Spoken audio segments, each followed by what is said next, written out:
आज हम पढ़ेंगे चिकित्सा का चक्र। चिकित्सा का चक्र बेढब बनारसी द्वारा लिखित है। यह एक व्यंग्यात्मक लेख है जिसमें लेखक ने अपनी बीमारी के कारण लोगों की बिना सिर पैर की सलाह, डॉक्टरों का लालची स्वभाव और मरीज की मनोदशा के बारे में काफ़ी रोचक शैली में वर्णन किया है।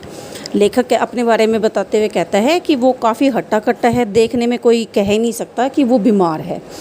उसकी जो लेखक है उसकी आयु 35 साल की है, लेकिन आज तक लेखक कभी बीमार नहीं हुआ। वो अक्सर लोगों को बीमार होते देखता था तो उसका भी मन करता था कि वो भी बीमार हो जाए और लोग उससे मिलने के लिए आएँ। वो इतना भी बड़ा नहीं चाहता था कि उसके बीमार होने पर उसके नाम से बुलेटिन निकले, पर वो इतना ज़रूर चाहता था कि उसे हटेले के बिस्किट मिले और साधारण अवस्था में जो घर में खाने को देते थे उससे कुछ अलग मिले।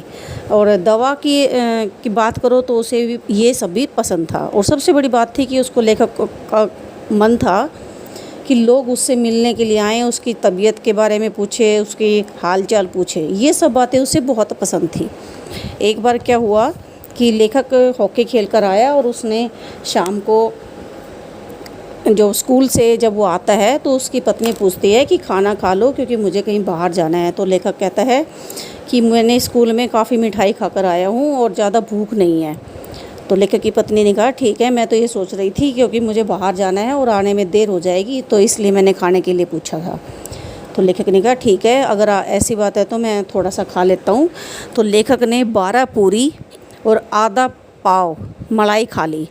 लेकिन अचानक से उसके पास ही लेखक को पता चलता है कि जो जयशंकर प्रसाद है उनके यहाँ से बाग बाज़ार का रसगुल्ला आया हुआ है। तो लेखक ने सोचा कि कभी ये खट्टा ना हो जाए, इसलिए उसने 6 रसगुल्ले भी साथ में खा लिए। अब लेखक ने 12 पूरी, पाव भर मलाई और 6 रसगुल्ले खा लिए। लेखक रात को सोया। 12 बजे के करीब लेखक के पेट में दर्द शुरू हो गया। अब लेखक ने सोचा कि किसी तरह ठीक हो जाएगा, लेकिन वो धीरे धीरे बड़ी तेज़ी से उसके पेट में दर्द शुरू हो गया। अब लेखक के घर में एक अमृत धारा नामक एक दवाई रखी थी। लेखक ने कुछ बूंदें उसकी एक बार ली, लेकिन आराम नहीं हुआ। तो लेखक ने दोबारा से कुछ बूंदें ली, तीसरी बार ली। ऐसे करते करते पूरी रात में लेखक ने पूरी शीशी वो ख़त्म कर दी, लेकिन दर्द में कोई कमी नहीं हुई। मजबूरन डॉक्टर को सुबह बुलाना पड़ा। सरकारी हॉस्पिटल से डॉक्टर को बुलाया गया, लेकिन जैसे डॉक्टरों का सरकारी हॉस्पिटलों में आजकल हाल है कि वो इतनी जल्दी नहीं आते हैं, तो जैसे तैसे करके वो पैदल चलकर आए। आते ही उन्होंने कहा कि ज़ुबान दिखाइए। तो डॉक्टर को ऐसा एकदम से उसने कहा, तो लेखक ने भी उसका बहुत मतलब इसमें मजाक उड़ाया है कि ऐसे कहता है जैसे मानो कोई प्रेमी अपनी प्रेमिका की आंख देखने के लिए आता है। और ये ज़्यादातर डॉक्टरों की आदत होती है क्योंकि उनको जीभ के माध्यम से ही मरीज़ की रोगों का पता चलता है। तो डॉक्टर ने कहा कि घबराने की कोई बात नहीं है, बस 1-2 खुराक ले लो और उससे ये दर्द गायब हो जाएगा। और गायब ऐसे होगा जैसे हिंदुस्तान से सोना गायब हुआ है। बच्चों, यहाँ लेखक ने हर बात के पीछे एक व्यंग किया है और व्यंग के माध्यम से ही उसने अपने भावों को यहाँ प्रकट किया है। डॉक्टर के दवाई देने पर डॉक्टर ने ये भी कहा साथ में कि चंद्रकला जो एक फार्मेसी है वहाँ से दवाई मंगवा लेना, क्योंकि वहाँ दवाइयाँ ताज़ा मिलती हैं। और एक बोतल में गर्म पानी डालकर उससे अपने पेट को सेक लेना, मतलब पेट के ऊपर रख लेना, तो धीरे धीरे करके वो दर्द आपका कम हो जाएगा। लेखक ने क्या किया कि इतनी तेज़ गर्म पानी से अपने पेट को सेका कि उस पर छाले पड़ गए और दर्द में कोई कमी नहीं हुई। दोपहर तक ऐसे ही होता रहा। धीरे धीरे लोगों को पता चलने लगा। आस पड़ोस के लोग उसे मिलने के लिए आने लगे। कोई कुछ कहता उसके इलाज के लिए, कोई कहता हींग पिला दो, कोई कहता कि चूना खिला दो। मतलब कहने का है कि जितने भी लोग आए सब ने अपने अपने तरीके से लेखक के इलाज के लिए तरीके बताए। लेखक ने भी यहाँ पर भी व्यंग करते हुए कहा है कि सिर्फ किसी ने ये नहीं कहा कि इसको जूता खिला दो, वरना सब चीज़ें उसको खिलाने के लिए बोल दी गई थी। 3 दिन बीत गए थे बच्चों, लेकिन लेखक के पेट के दर्द में कोई कमी नहीं हो रही थी। आखिर में लोगों की राय से एक डॉक्टर को बुलाया गया जिसका नाम था चूहानाथ कातर। जैसा कि नाम को सुनकर हंसी आती है, उसी तरह का वो उसमें गुण थे, यानी जैसा नाम वैसे उसमें गुण। उसकी फ़ीस थी 8 रुपये और एक मोटर का किराया, मतलब आने जाने का जो किराया था 1 रुपये, वो अलग से लेता था। जैसे ही डॉक्टर ने उसका देखा लेखक को, और उसने एक छोटी सी पिचकारी निकाली और उसमें सुई लगाई और वो उसके पेट में लेखक के लगा दी। मतलब लेखक को एक इंजेक्शन, एक टीका लगा दिया गया और कुछ सांत्वना देकर वो चला गया। लेखक को इंजेक्शन के नशे में नींद तो आ गई, लेकिन दर्द में कोई कमी नहीं थी। और धीरे धीरे जैसे जैसे उस इंजेक्शन का असर होता गया, दर्द में फिर कमी होती गई और सुबह तक जब लेखक ने देखा कि वो बिल्कुल ठीक था। लगभग 2 सप्ताह तक लेखक बिल्कुल ठीक रहा और उस चूहानाथ कातर जो डॉक्टर था उसकी दवाई वो पीता रहा। फिर डॉक्टर ने से एक बार लेखक ने पूछा कि क्या मैं इस दवाई को अब बंद कर दूं? तो उन्होंने कहा कि नहीं, थोड़े दिन और ले लो। तो लेखक ने थोड़े दिन उसको लेने के लिए और शुरू कर दिया। धीरे धीरे वो दवाई उसने बंद कर दी और फिर एक दिन लेखक को 1 सप्ताह पूरा भी नहीं हुआ था कि फिर से दर्द शुरू हो गया। अब बेटा डॉक्टर को बुलाया था, तो वो डॉक्टर जिसको ने दवाई दी थी, इंजेक्शन दिया था, वो लेखक को नहीं मिला। लोग उसके जो जिसने लेखक ने जिन लोगों को डॉक्टर को बुलाने के लिए भेजा था वो नहीं मिला था। इसलिए वहाँ पर एक पंडित जी थे, सुखदेव शास्त्री, उसको बुलाने के लिए कहा गया। वैद्य जी जो थे, पंडित जो थे, वो हमेशा पत्रों के, नक्षत्रों के हिसाब से ही अपना कार्य करते थे। तो उन्होंने कहा कि अभी तो मैं नहीं आ सकता, क्योंकि बुध की क्रांति वृत्त में शनि की दशा है और एकादशी का योग है। जब ये योग ख़त्म हो जाएगा तो मैं आऊँगा। ठीक काफ़ी देर इंतज़ार करने के बाद, आधे घंटे बाद, वैद्य जी जो हैं वो पालकी में बैठकर लेखक को देखने के लिए आए। लेखक को देखने के लिए आए तो जो वैद्य जी थे उन्होंने सफ़ेद धोती पहनी हुई थी और कंधे पर एक सफ़ेद रंग का दुपट्टा लिया हुआ था और शरीर पर एक जनेऊ पहना हुआ था। और उसका रंग देखकर ऐसे लग रहा था जैसे कविराज जी कुश्ती लड़कर आए हो, मतलब वो मैला था। वैद्य जी ने कुछ नहीं देखा, नाड़ी देखी, हाथ में ली और 5 मिनट तक एक हाथ में नाड़ी देखी और फिर बोले कि वायु का प्रकोप है।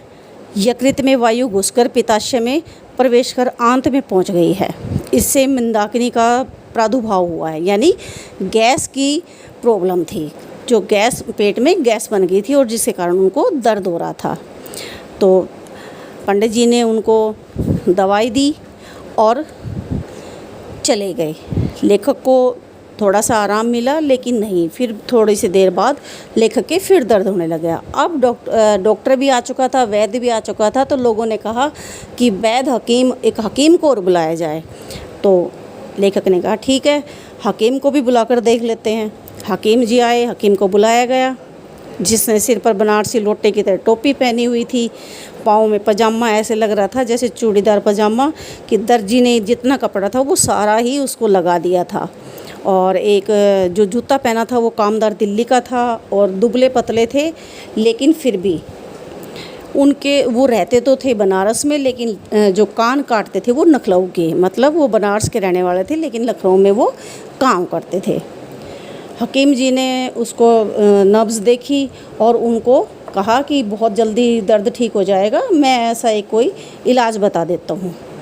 और जैसे ही उन्होंने इलाज बताया तो ठीक है, लेखक ने उसका इलाज हकीम के द्वारा बताए गए इलाज का पालन किया। लेकिन किसी ने बताया कि इसकी बजाय तो प्राकृतिक चिकित्सक को बुलाया जाए और उसी से इसका इलाज करवाया जाए। प्राकृतिक चिकित्सा वाले ने कहा कि आप गीली मिट्टी पेट पर लपेटकर धूप में बैठ जाइए, तो 1 हफ्ते में दर्द ख़त्म हो जाएगा। लेखक के ससुर जी थे, वो उस डॉक्टर को लेकर आए थे। इसी बीच जब जैसे ये सब चल रहा था, तभी लेखक की नानी उनके घर आई और उन्होंने लेखक को देखा तो कहा कि ये कुछ नहीं है, ये तो ऊपरी पराई का कुछ है, कुछ ही चुड़ैल का फसाद है। तो डॉक्टर का इलाज चल पड़ा था, वैद्य जी का भी, हकीम का भी, लेकिन नानी के कहे हुए बातों से लेखक को वो और भी हैरानी हुई। अब कुछ फ़ायदा नहीं हो रहा था। लेखक दिन प्रतिदिन दर्द के मारे ज़्यादा ही कमज़ोर हो गया था, इसलिए लेखक ने सोचा कि अब लखनऊ जाकर ही ठीक हो सकता है या काशी जाऊं। तो उसने सोचा कि क्यों ना मैं काशी ही जाकर लखनऊ ही जाऊं। सब तैयारियां हो चुकी थी, लेकिन एक अचानक से किसी जान पहचान वाले ने उसको एक और डॉक्टर को बुला के ले आए और उन्होंने कहा कि अपना मुंह दिखाओ, जीभ मुझे चेक करनी है। तो लेखक ने बड़ी परेशान हो चुका था। लेखक ने अपने बड़े हैरानी से कहा कि आप जो जीभ देखो या मुंह देखो, जो चाहे वो देखो, लेकिन मुझे इस दर्द से छुटकारा दिला दो। उस डॉक्टर ने उसके लेखक को का जैसे देखा, उसको चेक किया, तो उस लेखक ने बताया कि आपको तो पायरिया हुआ है। पायरिया एक जिसे पायरिया हुआ है और जिसके कारण पेट में जहर जा चुका है और यही सारा जहर के कारण ही आपके दर्द हो रहा है। तो लेखक ने कहा कि फिर इसका क्या इलाज है। तो डॉक्टर ने बताया कि आप किसी दंत चिकित्सक मतलब दांतों के डॉक्टर के पास जाओ और वहाँ जाकर दांत निकलवा लो। तो डॉक्टर ने अपने जान पहचान वाले किसी आदमी को एक डॉक्टर को भेजा और कहा कि दंत चिकित्सक से पूछ के आओ कि दांत कितने रुपए में निकाले जाएंगे। तो दंत चिकित्सक ने कहा कि एक दांत निकालने के 3 रुपये लगेंगे और अगर सारे दांत निकलवाए तो 96 रुपये लगेंगे, लेकिन मैं उनके 6 रुपये छोड़ दूंगा, 90 रुपये लूँगा, और फिर दोबारा अगर नए दांत बनवाओगे तो उसके 150 रुपये अलग से लगेंगे। अब लेखक को तो अपने दर्द से छुटकारा लेना था, तो उसने कहा कि जान सलामत है तो सब कुछ है, अब इतना खर्च कर लिया, अब तक खर्च करता हूँ तो ये भी करूँगा मैं। तो लेखक ने अपनी पत्नी से रुपए मांगे, तो उसने कहा उसकी लेखक की पत्नी ने उसको डांटते हुए कहा कि जो तुम्हारी अपना दिमाग नहीं है, तुम्हारी अपनी बुद्धि नहीं है, जो क्या घास चरने चली गई, जो लोग कहते हैं वैसा ही करने लग जाते हो।